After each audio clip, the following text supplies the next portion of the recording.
some people have asked me tonight, well, why are you running, Jerry? There's a lot of people here that I haven't met before, that haven't met me, so I'll tell you real quick. When I retired in December 2016, I was not going to run for sheriff. I never had that thought in my mind.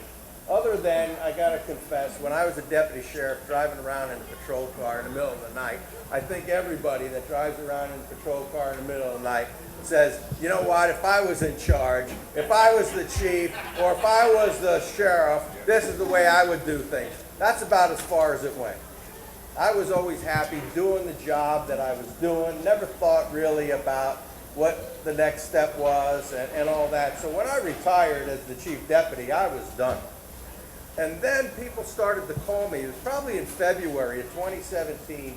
The people that still work there, they started to tell me, hey, Chief, you know, things are changing pretty quick here. People are starting to leave already. And I got these phone calls, text messages, messages on Messenger, on Facebook, about people that are quitting and leaving. There was one famous story I like to tell.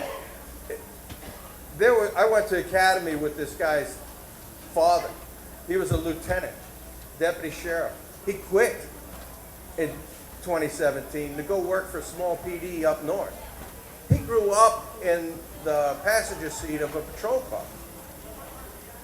And that was a real eye-opening experience for me. And then I got the ultimate phone call from somebody that, again, a lot of you that work there know who he is, and I never mention his name, but somebody that I respected greatly. He was a lieutenant, and if I was half the deputy sheriff he was, I'd be proud of myself.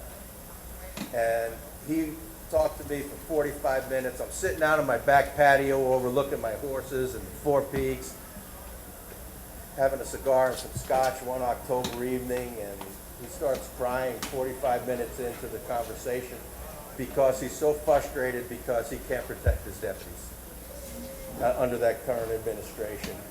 And that was the moment when I got done with that phone call. I went into the kitchen. Stacy's making dinner.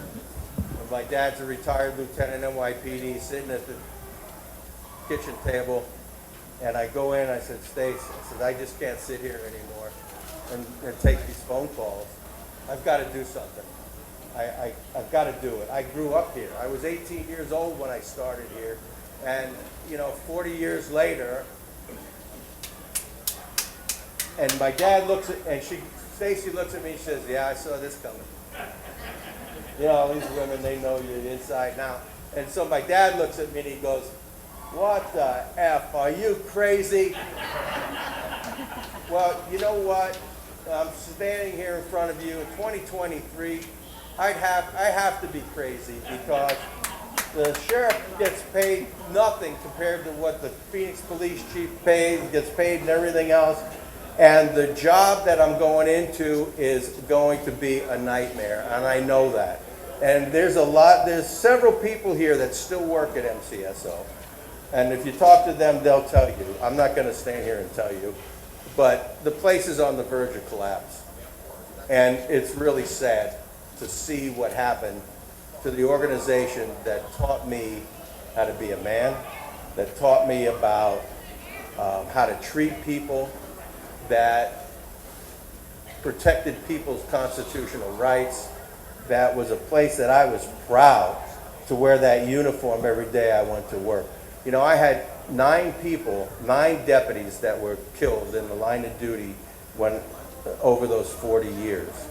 And so I was proud to wear that uniform. Every time I put it on, I made sure I looked good.